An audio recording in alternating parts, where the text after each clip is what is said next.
Hello everyone, how are you all today? I pray that you're all great and having a good day. First, let us pray. Heavenly and merciful Father, we give you all praise and glory because your word is ever true. Please enlighten our minds and open our hearts to understand your will for us to stand in the gap for our spouse. In Jesus' name, Amen. Okay, so today, the Holy Spirit has put in my heart to tell you why it is important to pray for your spouse.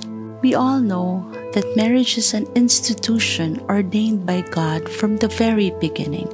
It is a covenant, a sacred covenant made between you, your spouse, and God. So do you know why the devil is out to destroy marriages? It is because the devil recognizes the powerful and binding strength of marriages with God. Because of this, the devil will stop at nothing until he destroys the peace and unity in marriages and homes. You know, when there is trouble and disunity in your marriage, trouble and disunity between husband and wife, it is either one, the wife or the husband, or most of the time even both, who allows the devil to freely operate in our lives. This is why it is very important to pray for our marriage and for our spouse.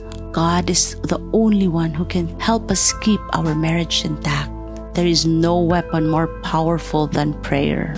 Separation, divorce, domestic abuse, emotional and verbal abuse are so prevalent nowadays. We hear about it in the news or in social media almost every day.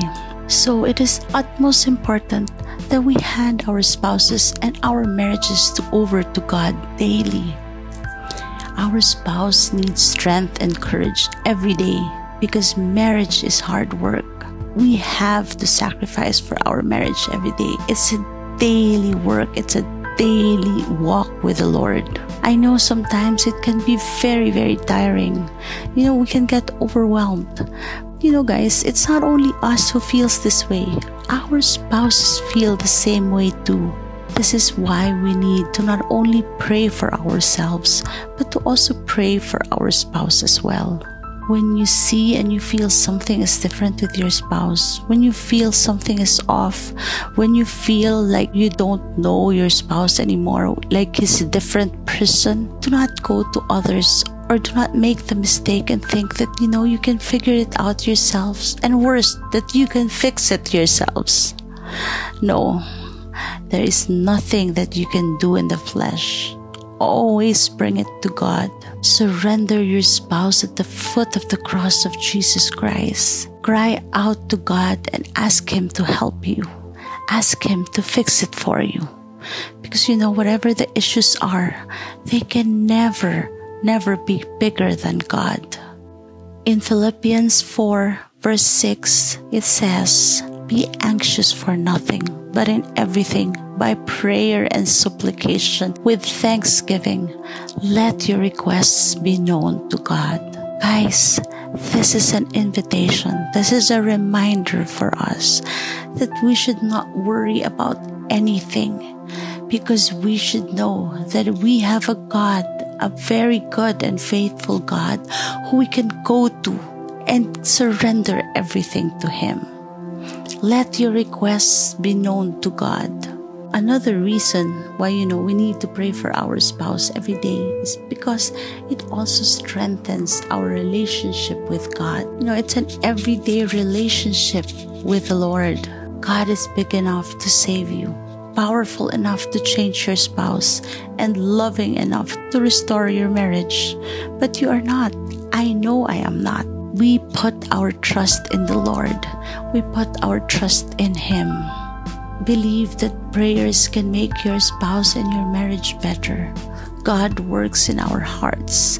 God works on our spouse's hearts.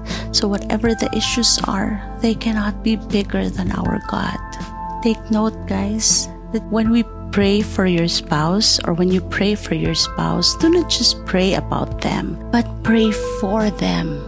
Can you imagine the encouragement it would bring to know that someone is praying for you? For those whose spouses are away, it's okay. We pray for them not to flaunt it in their faces. Our prayers are between us and the Lord. One way or another, they will find out. They will know. We do not have to say anything or even do anything. That is how great the power of God is.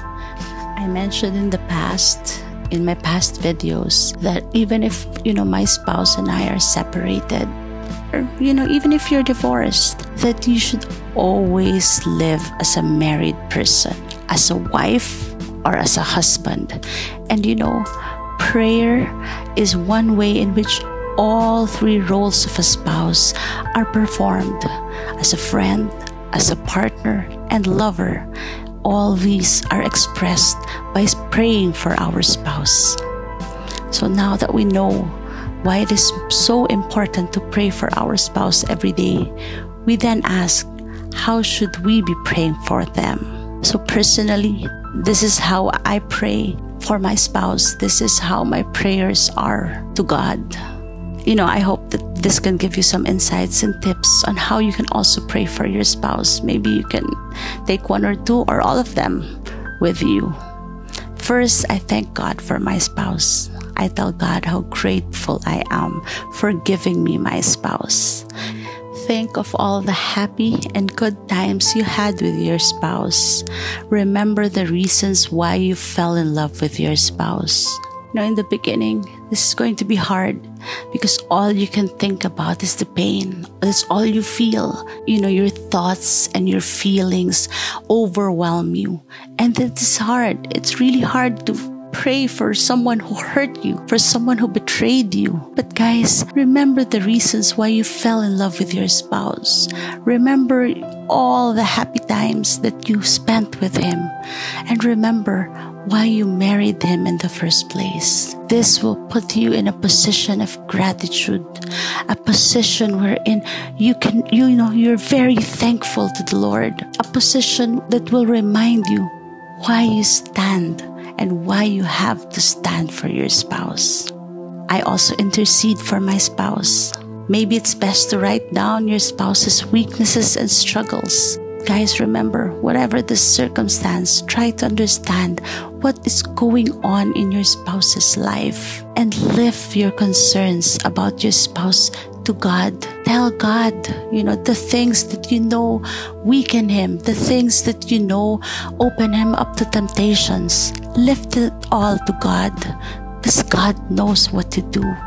I also ask God to reveal himself to my spouse. Ask God to reveal himself to your spouse in a most powerful way. In Psalm 25 verse 14, it says, "The friendship of the Lord is for those who fear him, and he makes known to them his covenant."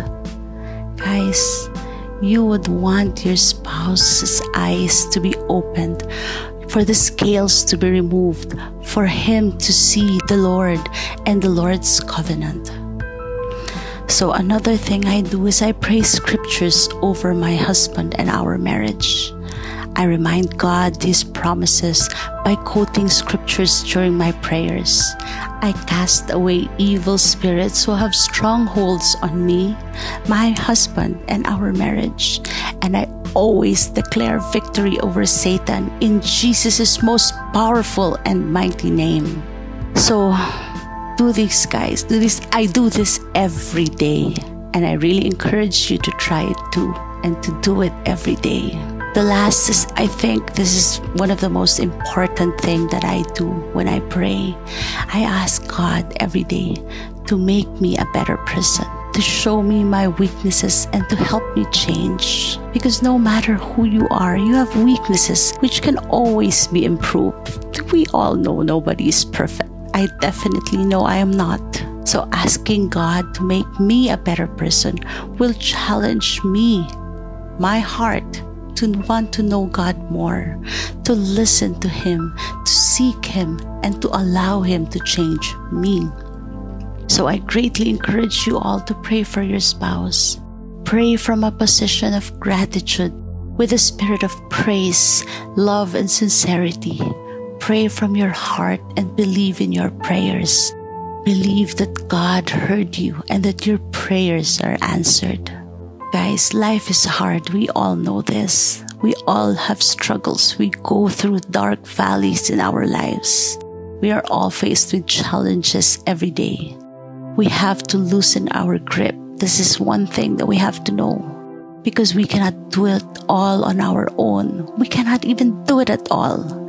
We have to let go and we have to trust God. Lift up your spouse to God every day. Lift up your marriage to God every day. It will bring you comfort. It will bring changes in you, and it will bring changes in your spouse. God will always come through, because He who promised is faithful, from Hebrews chapter 10 verse 23. So I hope this has encouraged you all today, as it has me. We have to let go any or all anger and bitterness from our hearts, and praying for our spouse is the best way to do it. It will be hard at first, especially when the pain and betrayal is still very fresh. It's going to be very hard. In the beginning, all I could pray for was to ask God to get me through every minute, every hour, and to get me through each day. That was all I could plead with God. I would just tell God, Lord, please just get me through today, or at least get me through this hour. So I understand.